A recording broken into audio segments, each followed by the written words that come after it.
کر دیں بھیا. بہت دیر آپ کے درمیان حائل نہیں رہوں گا، لیکن ایک بات آپ تک پہنچانا چاہوں گا. یہ یاد رکھیے گا کہ اہل بیت علیہ السلام اور پیغمبر کی سیرت ابھی لوگوں تک نہیں پہنچ پائی ہے. اب اگر سیرت اہل بیت لوگوں تک نہیں پہنچ پائی تو اس کا ذمہ دار کون ہے؟ یہی گفتگو ختم ہو جائے گی. کیا تابوت نکلے گا جناب سجادہ؟ اس کا ذمہ دار کون ہے؟ کربلا سے پہلے کوئی حسین کا نہ تھا،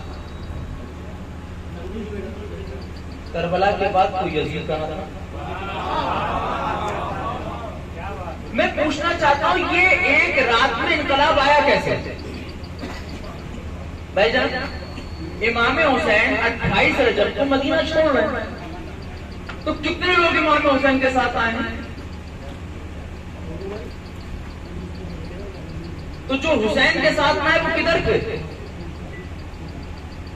تو جدھر تھے شہادت حسین کے بعد یہ سب حسین علیہ السلام کی طرف کیوں آئے؟ اس طرف جانا گوارا کیوں نہیں کیا؟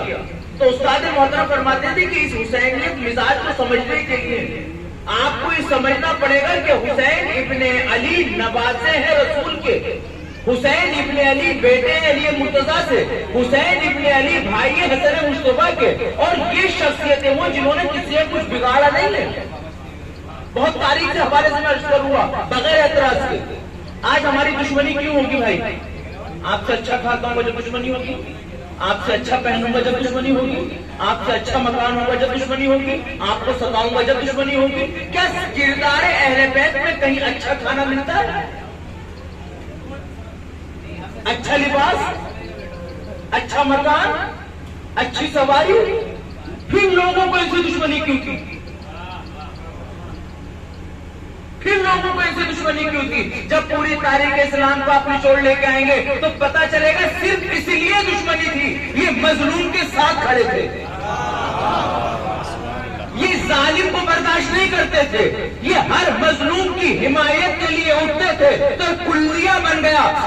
جب کوئی مظلوم کی حمایت کے لیے اٹھے گا تو اس آواز کو دبانے کی کوشش کی جائے گی، اس جلوس کو روکنے کی کوشش کی جائے گی، اس بیان کو روکنے کی کوشش کی جائے گی. جو طریقہ دور پیغمبر سے کربلا تک چلا تھا وہی بعد حسین آزاداری کے خلاف چلا. آزاداری سے ہمیشہ اسی کو پریشانی رہی جو ظالم تھا، جو گناہگار تھا. سلوات پڑے مل کے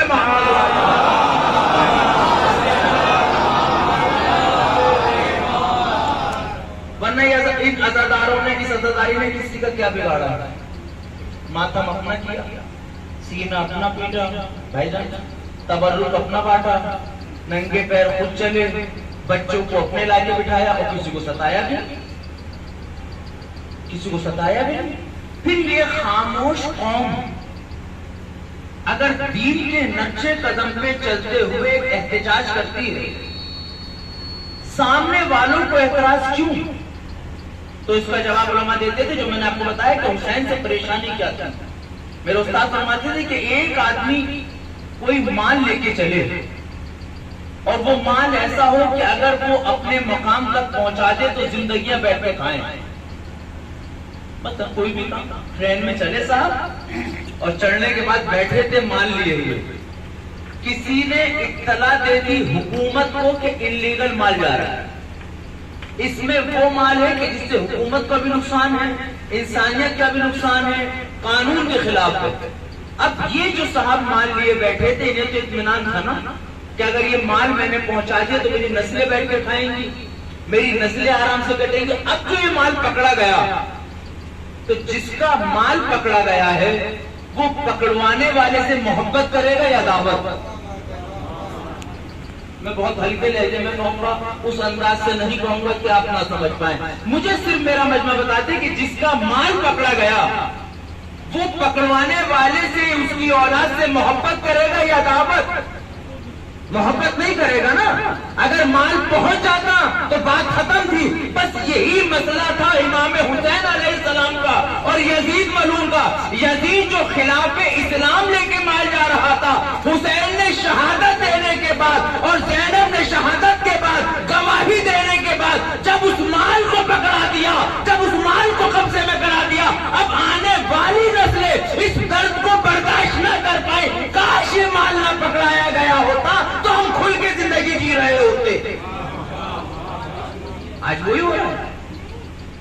تھی عزاداری امام حسین کے خلاف عزاداری کر کیا رہے ہیں؟ کسی کو ستاتے ہیں، کسی کو تکلیف دیتے؟ ان مجلسوں میں جتنے بات و نصیحت کی باتیں ہوتی ہیں شاید کسی پروگرام میں نہیں ہو پاتا. مگر امت مسلمہ سے میں پوچھنا چاہتا ہوں کہ آپ الزامات پر الزامات لگاتے ہیں، رونا کب تک روئیے گا؟ تو مجھ سے کہی گئی تو میں باتیں آپ کے سامنے کر دوں، کب تک روئیے گا؟ انسان کس چیز سے بنا ہے بھائی؟ مٹی سے. کربلا کی خاک شبہ کس کس کے پاس ہے؟ کس کس؟ سب کے پاس ہے الحمدللہ. جن کے پاس اصل ہے وہ دیکھتے ہیں کہ عاشور کے روز مٹی خون میں بدلتی ہے نہیں بدلتی. تو استاد فرماتے تھے جب تراب اپنا مزاج نہ بدلے، مٹی و تراب کہتے ہیں، جب تراب اپنا مزاج نہ بدلے تو وہ تراب بھی اپنا مزاج کیسے بدل دے؟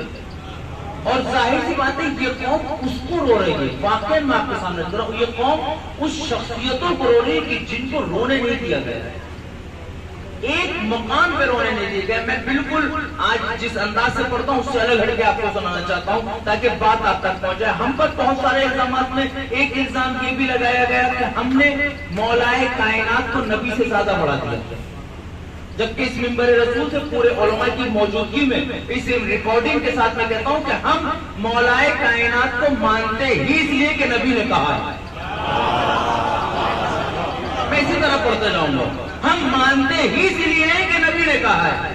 پھر الزام لگا دیا گیا کہ صحابیت کا احترام کبھی شیعہ قوم نہیں کرتی. یہ الزام آتے ہیں. میں جب کو جواب دوں گا، بھائی موقع ہے نا جواب دوں کہ شیعہ قوم صحابیت کا احترام نہیں کرتی. میں اپنے نوجوانوں سے پوچھنا چاہتا ہوں جو قوم تم سے یہ کہے کہ شیعہ کمیونٹی صحابیت کا احترام نہیں کرتی، سر اٹھا کے کہنا کہ امت مسلمہ کے کسی فرقے میں صحابی کے نام کی نماز ہو تو لاؤ. کاش پڑھتے ہوتے تو لطف اٹھاتے، کاش پڑھتے ہوتے تو لطف اٹھاتے. صحابیت کے نام کی نماز شیعہ قوم کے علاوہ کسی قوم پہ نہیں. کاش بات آپ تک پہنچ جاتی، کاش بات آپ تک پہنچ جاتی. اس کمیونٹی کے علاوہ کسی نے. اب آپ سب کو صحابی مانو تو الگ بات ہے. شیعہ قوم صرف اسے صحابی مانتی ہے جو جنازے رسول میں رہا.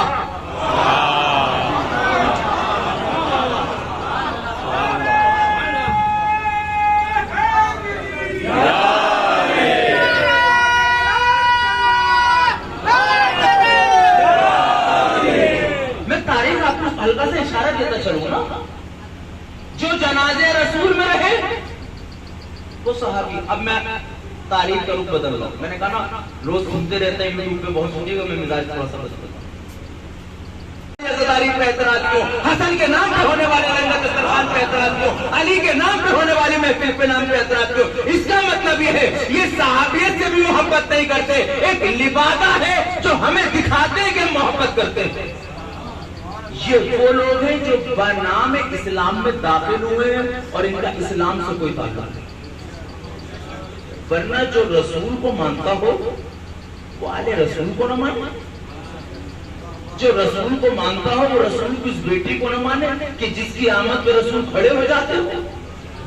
کیا امت مسلمان میں پوچھنا چاہتا ہوں آپ لوگوں سے، نوجوانوں سے، اس باتوں کو، یہ اعتراض کی حد تک باتیں نہیں ہیں، یہ طنز نہیں ہے، لیکن پوچھنا چاہتا ہوں کیا اس نبی پاک نے کہ جس نبی کی ایک ایک قدم، ایک ایک ہدایت ہمارے لیے نمونے عمل ہے، وہ نبی اس بیٹی کی تعظیم کے لیے اٹھے یا نہیں اٹھے؟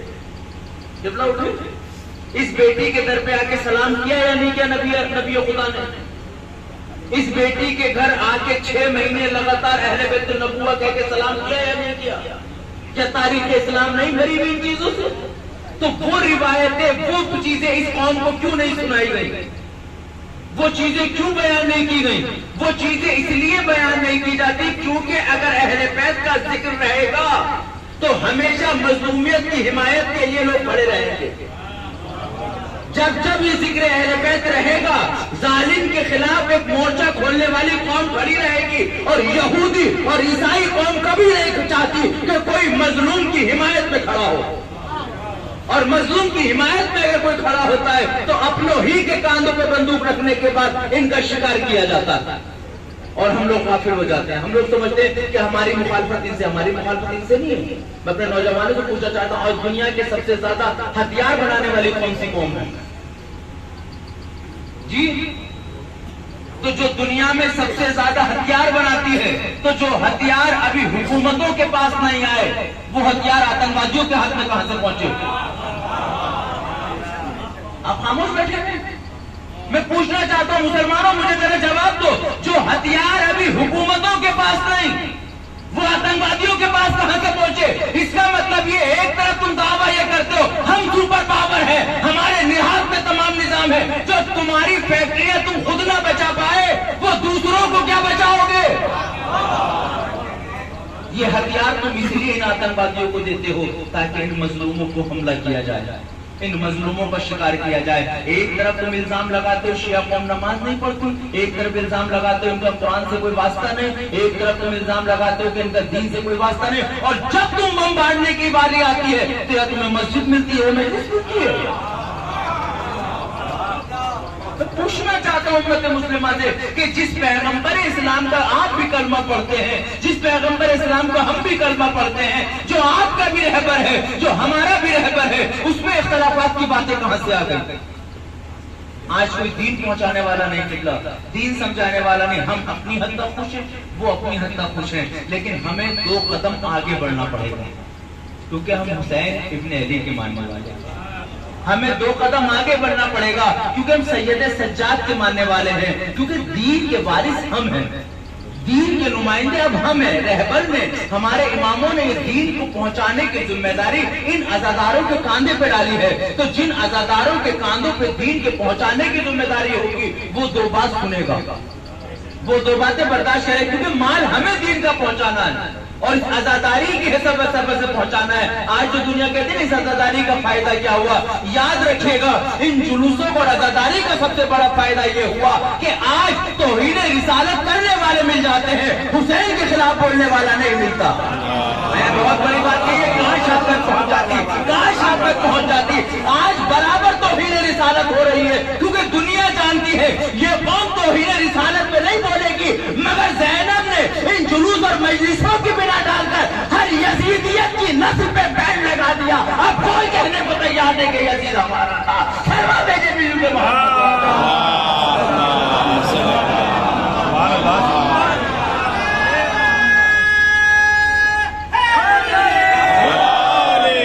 ان کے کردار دیکھیے.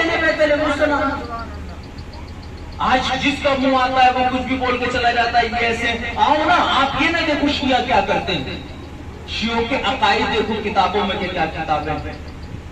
ہمارے کسی عمل سے آپ کسی قوم کو بدنام نہیں کر سکتے.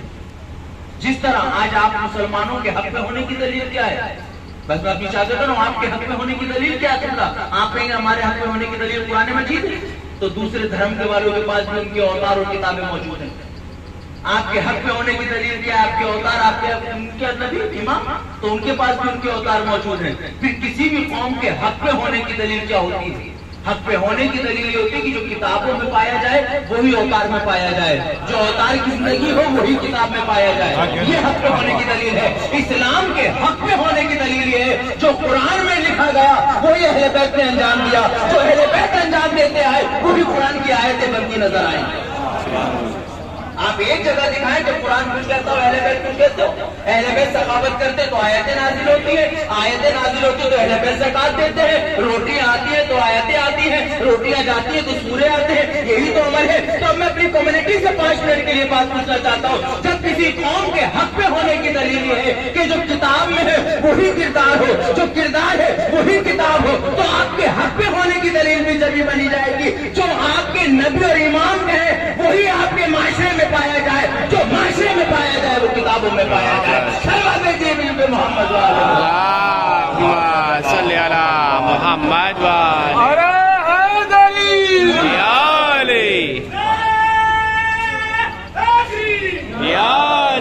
لیکن آج ہماری کتابوں میں کچھ پایا جاتا ہے، آج ہماری کتابوں میں کچھ پایا جاتا ہے، ہماری زندگیوں میں کچھ پایا جاتا ہے.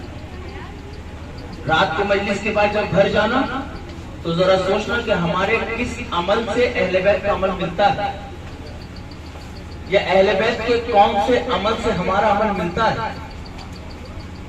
کیا ہم اپنی اولاد کی تربیت محبت اہل بیت پہ کر پائیں؟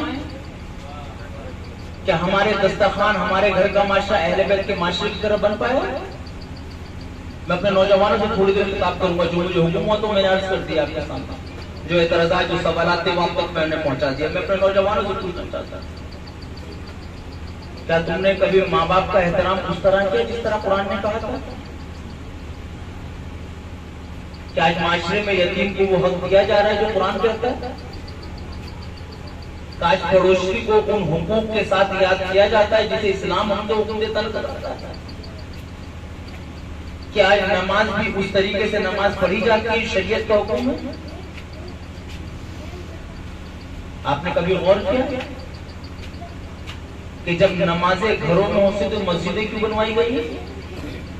جب میں حسین اشارہ دینا چاہتا ہوں اس معاشرے کے لیے تاکہ یہ پیغام بھی ان تک پہنچ جائے کہ بلا جب نمازیں گھروں میں ہو سکتی ہیں تو مسجدیں کیوں بنوائی گئی؟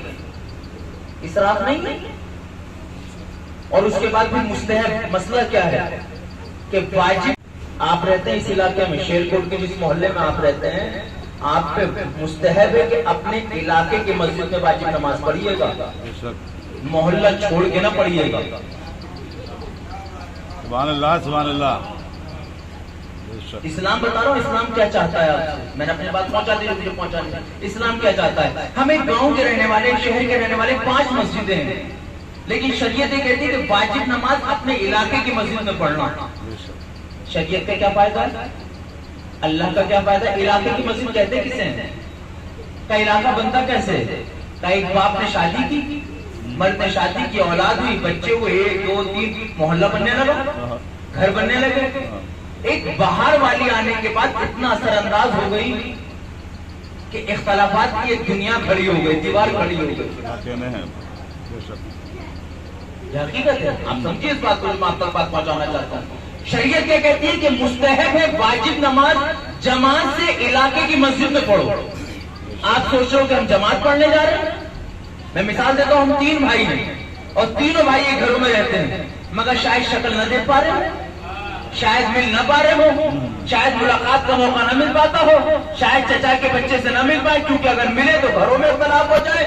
شریعت کا مت گھبراؤ، انتظام جب پیدا میں نے کیا ہے تو ملوانے کی راہیں بھی میں ہموار کروں گا۔ شاید وہاں سے بیدار ہو جائیں گے کہ بات آپ تک پہنچ جائے گی۔ ہم سمجھ رہے تھے کہ شریعت مستحب نماز واجب نمازیں مسجدوں میں پڑھوا کر اپنا مرتبہ بیان کروا رہی ہو۔ کہ میں اپنے مرتبے کی فکر نہیں کرتا، تم سب سجدہ کرنا چھوڑ دو، خالق خالق رہے گا، خالق خالق رہے گا، میں معبود معبود رہوں گا۔ میں تو دنیا کو پیغام دینا چاہتا ہوں، ادھر مؤذن کے اللہ اکبر تو تمہیں خیال آ جائے سب سے بڑا وہ ہے، جب پہ لا الہ الا اللہ خیال آ جائے اس کے علاوہ کوئی نہیں، جب پہ محمد رسول اللہ تو سیرت نبی تمہارے سامنے آ جائے، جب پہ علی ولی اللہ علی کا کردار تمہارے سامنے آ جائے، اب جو مسلح عبادت پر باوضو ہونے کے بعد مسجد میں قدم رکھنے لگو، چھوٹا بھائی بھی مسجد میں چڑھے، بڑا بھائی بھی مسجد میں چلا،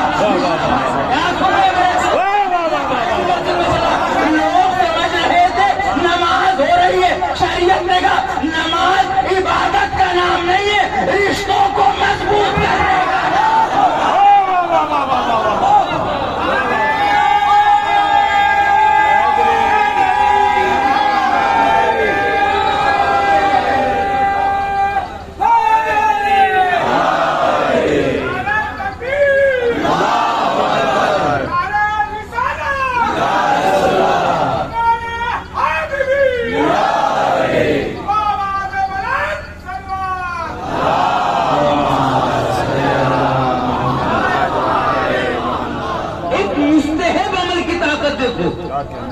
ایک مستحب عمل کی طاقت دیکھو۔ اب قدم تو رکھ دیا بھائی، شریعت یہیں کوئی رکے ہوتی، شریعت نے کہا بات تو گئے ہو صفے لگا، اب سب کیسے لگے گی؟ ایک یہاں ایک وہاں، سب کیسے لگتی ہے؟ سب کیسے لگتی ہے؟ کہا نہیں اب کاندھے سے کاندھا ملا ملا۔ دیکھیے شریعت کہاں تک بھائی چارگی قائم کرنا چاہتی ہے، کہا کاندھے سے کاندھا ملا لو، اب پڑھو سورہ، اب قربت اللہ کہہ کے کرو نیت، اب پڑھو سورہ، سورے میں اس کی حمد، اس کی رضاکیت، اس کے مالک یوم دین، ساری چیزیں پڑھنے کے بعد اب نماز پوری کرو۔ نماز ہو گئی؟ نماز ہو جائے گی؟ کہ آپ سلام پڑھو۔ کیا ہے سلام؟ میں نماز نہیں پڑھ رہا ہوں تم لوگ، میں تو اشارہ دے رہا ہوں۔ سلام کیا ہے؟ سلام علینا وعلی، اب پروردگار کہہ رہا ہے تو کتنی دیر کھڑے ہو، 2 رکعت تو پڑھی ہے نا کم سے کم، اچھا بتاؤ کہ اگر اتنا موقع مل جائے ناراض لوگوں کو ساتھ رہنے کا تو کچھ اثر آئے گا نہیں آئے گا؟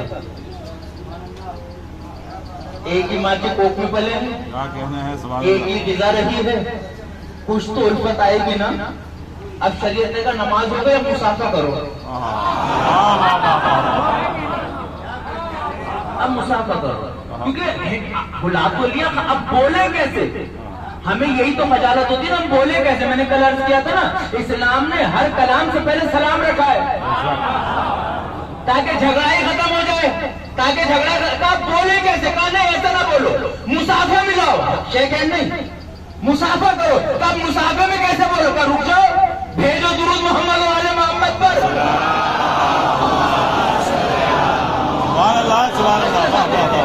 کہا شریعت نے کہا میں نے اتنا کام کر دیا، گھروں سے بلا کے مسجد میں کھڑا کر دیا، مسجد میں لا کے کاندھے سے کاندھا ملا دیا، کاندھے سے کاندھا ملا کر ایک ساتھ کھڑا رکھا، ایک ساتھ جھکایا، ایک ساتھ سجدے میں کیا، پھر اٹھایا، پھر جھکایا، پھر سجدے میں رکھا، اور جب دو سجدوں میں رکھا تو علی کے لہجے میں وہ بات بھی پہنچا دی، یہ دو سجدے اس لیے جب پہلا سجدہ کرو تو یقین ہو مٹی سے بنے ہو، پھر دوسرا سجدہ کرو یقین کرو مٹی میں جانا ہے۔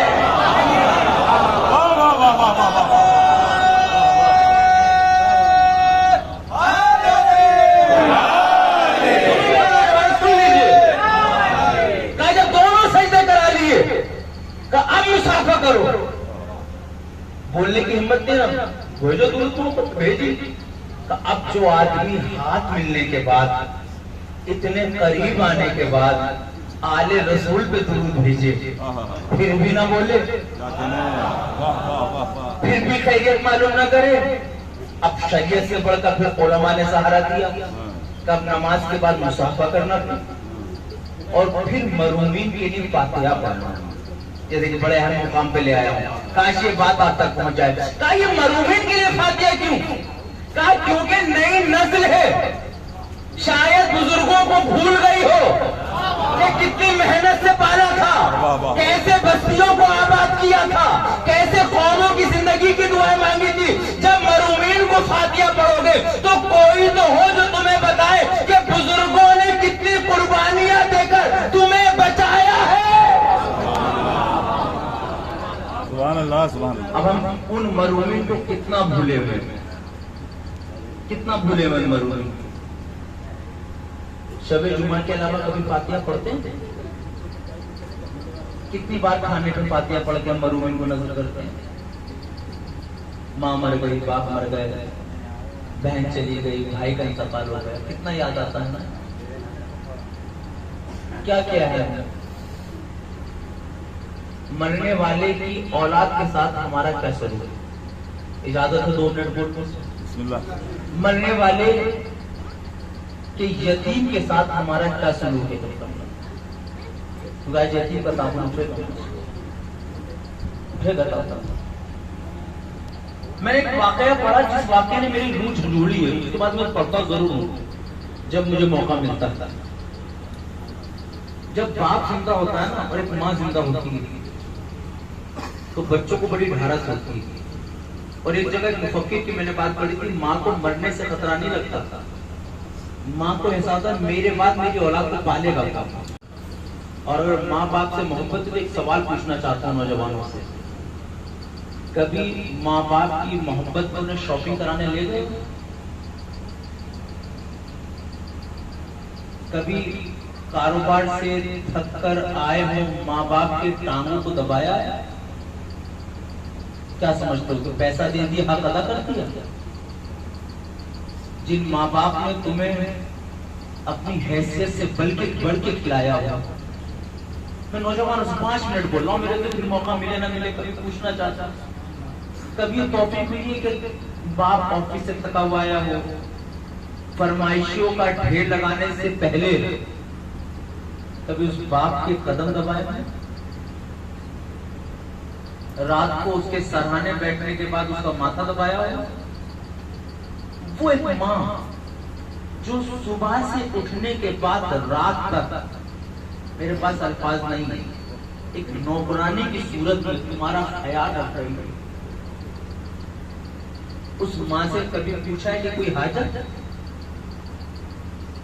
جبکہ میں نے تاریخ اور انسانیت کی کتاب میں پڑھا ہے کہ ماں باپ سے جب پوچھو گے تو جواب آئے گا بیٹا سب کچھ، بیٹا سب کچھ۔ وہیں میں نے ایک نوجوانوں سے پوچھا کہ جو اپنے ماں باپ کو شاپنگ کرانے لے گئے، میں نے کہا بیٹا کبھی کسی تہوار پہ یہ توفیق ہوئی ہے کہ ماں باپ کو بھی کسی مال لے جاتا، کسی دکان لے جاتا، کسی اچھے سے ریسٹورنٹ میں لے جاتا؟ اور اگر نہیں لے جا سکتے تو اس ماں سے جدا ہوئی اس کی بیٹیوں کو گھر پر بلا کے کبھی ماں باپ کے ساتھ دسترخوان پہ بٹھا کے ان بہنوں کو عزت دے دیتے جن کا تم حق کھا رہے ہو؟ میں نے بات بہت بڑی کہی ہے، پتہ نہیں کتنے ذہنوں تک پہنچے گی۔ میں نے بہت بڑی بات کہی ہے، مجھے معاف کرنا، مجھے نہیں معلوم کتنے ذہنوں تک پہنچے گی۔ وہ ماں اور وہ باپ اگر اپنے بچے ہوئے پیسے سے کچھ اپنی بیٹی کو دیتے ہیں تو تمہاری آنے والی گھر میں ان پر کیا ظلم کرتی ہے، کبھی سوچا؟ کیا تاریخ اسلام میں یہی کردار جناب خدیجہ کا؟ کیا یہی کردار جناب فاطمہ کا اپنی بہوؤں کے ساتھ؟ کیا ان کے بیٹوں کا کردار یہی تھا؟ پھر ہمارے ان مجلسوں کو فائدہ ہے میرے ماں بنا میرے جو الگ ہٹ کے میں آپ کے سامنے ایک بات رکھنا چاہتا ہوں، پھر جب آپ اپنے ماں باپ کو کبھی دکان پہ لے جاؤ تو ایک چیز کو محسوس کیجئے گا، جب وہ ہمیں بچپنے میں لے کے جاتے تھے تو ہم اپنی پسند دیکھتے تھے، کیا کہنے ہیں، واہ واہ واہ واہ، مگر بوڑھے ماں باپ اگر تمہارے ساتھ چلے گئے تو تمہاری حیثیت دیکھیں گے۔ کبھی کوئی تحفہ لائے ماں باپ کے لیے؟ کہاں ہو؟ کہا تھا کسی نے میں اپنی ماں کا حق ادا کرنا چاہتا ہوں، پتہ چل گیا ماں کو یہ حق ادا کرے گا، رات کو بستر پہ لیٹا تو پانی ڈال دیا، کروٹ بدلی پھر پانی ڈال دیا، چیخ کے اٹھا اماں یہ کیا کر دیا؟ کہا بیٹا سنا ہے حق ادا کرنا چاہتے تھے، سنا ہے حق ادا کرنا چاہتے تھے۔ کتنی دیر ہمارا نوجوان ماں باپ کے ساتھ بیٹھ پاتا ہے؟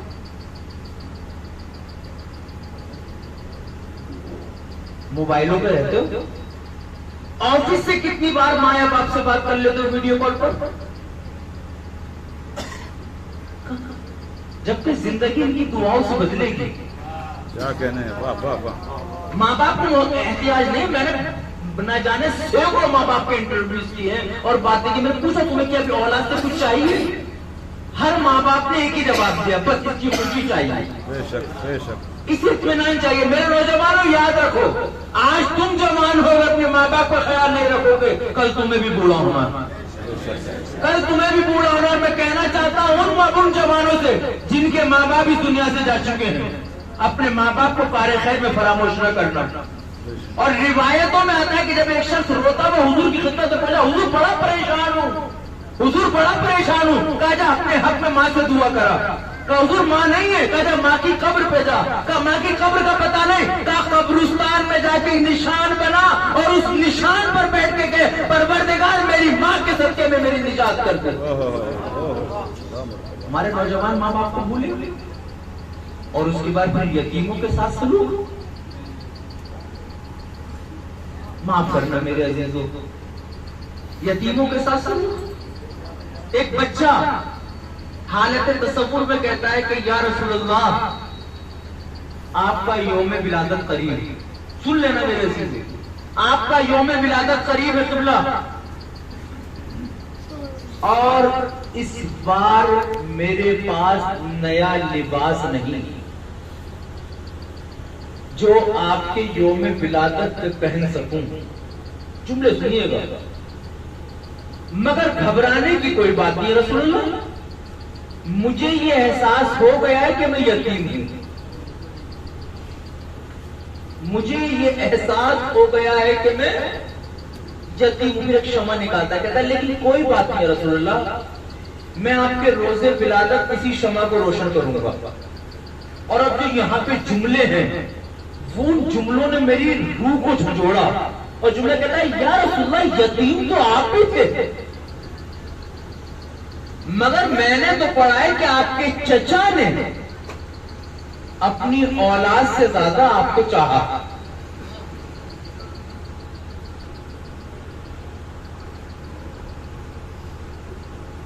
اپنی اولاد سے زیادہ آپ کو چاہا. ابھی سے خیال آتا ہے کہ یا رسول اللہ اپنی اولاد سے اچھا آپ کو کھلایا.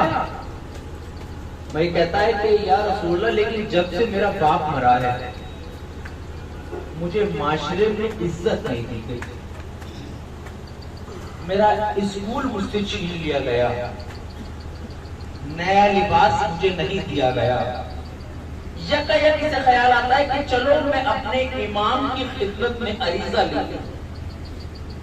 میرے عزیز کو یتیموں کا خیال آتا.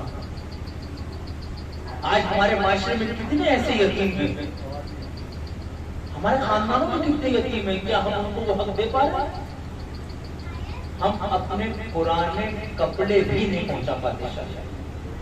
معاف کرنا میرے عزیزوں, میں بات آپ تک پہنچانا چاہتا ہوں کہ کسی یتیم کو نہ رلانا کرنا, کسی بے سہارا کو نہ رلانا. پھر ایک معاشرے کی دکھتی رگ پہ ہاتھ رکھ رہا ہوں, کاش آپ تک بات پہنچ جائے. عورت کا انتقال ہو, برادری کھڑی ہو جاتی ہے مرد کی شادی کراؤ. مرد مر جائے عورت کا کوئی غصہ نہیں, خاموش ہو سکتا ہے پورے مجمع میں. یہ سوال قائم کر رہا ہوں میں امت مسلمہ پر, اپنے لوگوں پر, کیا آج ہم وہی سلوک کر رہے ہیں جو ایک بہن کے ساتھ ہمیں سلوک کرنا چاہیے تھا, جو ایک شریک حیات کے ساتھ ہمیں سلوک کرنا چاہیے تھا؟ ہم کس مقام پر ہیں؟ نماز کا حق ہم ادا نہیں کر پا رہے, روزے کا حق ہم ادا نہیں کر پا رہے, تحفظ ہم نہیں کر پا رہے, حتیٰ کہ عزاداری امام حسین کا بھی حق ادا نہیں کر پا رہے. ایک مجلس کر لینا آپ نے سوچا حق ادا ہو گئے, نہیں, حق ادا جب ہوگا جب جس محلے سے گزر جاؤ وہاں حسینیت کے نعرے لگوا دو. اپنوں میں بیٹھ کے نعرے لگانے کا کمال کی بات ہوئی ہے. اہل بیت کا قافلہ کربلا کے بعد جہاں سے گزرا, پتھر گرے, پھول برسے, ہمارے جلوس نکل جاتے ہیں, پتہ ہی نہیں چلتا, ہم تو اعتراضات کی بارش کرتے تھے. آج ہم کس اس پر ہیں؟ کوئی یتیم کا پرسان حال نہیں, کوئی ان بہنوں کا حق دینے والا نہیں, کوئی تلاوت قرآن کا سلیقہ رکھنے والا نہیں. بس میں نے اپنی باتوں کو ختم کیا. کاش آپ تک یہ باتیں پہنچ جائیں اور ان باتوں پہ غور کر سکوں یتیم کے کیا حکم. امیر المومنین یتیموں کے ساتھ کس طرح پیش آتے تھے, ہمارے حضور یتیموں کے ساتھ کیسے پیش آتے تھے. ہم چھوٹی چھوٹی باتوں پہ لڑنے کو تیار ہیں, برداشت نہیں ہے ہمیں.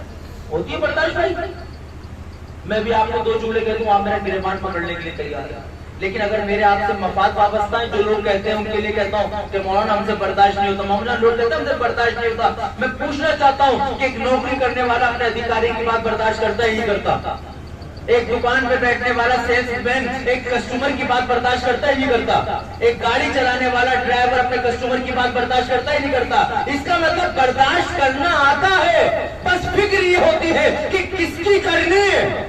کاش میں نے بڑی پیاری بات کہی ہے. یہ میں ان نوجوانوں سے کہہ رہا ہوں کہ جنہیں باپ کی بات برداشت نہیں ہوتی, بڑے بھائی کی بات برداشت نہیں ہوتی, چچا کی بات برداشت نہیں ہوتی, کاش تمہیں اتنا احترام ہوتا. یہی وہ بھائی ہوگا کہ جس کے لیے مولانا نے فرمایا پانی کتنا ہی خراب ہو جائے مگر آگ بجھانے کے کام آتا ہے. کاش آپ تک پہنچ جاتی.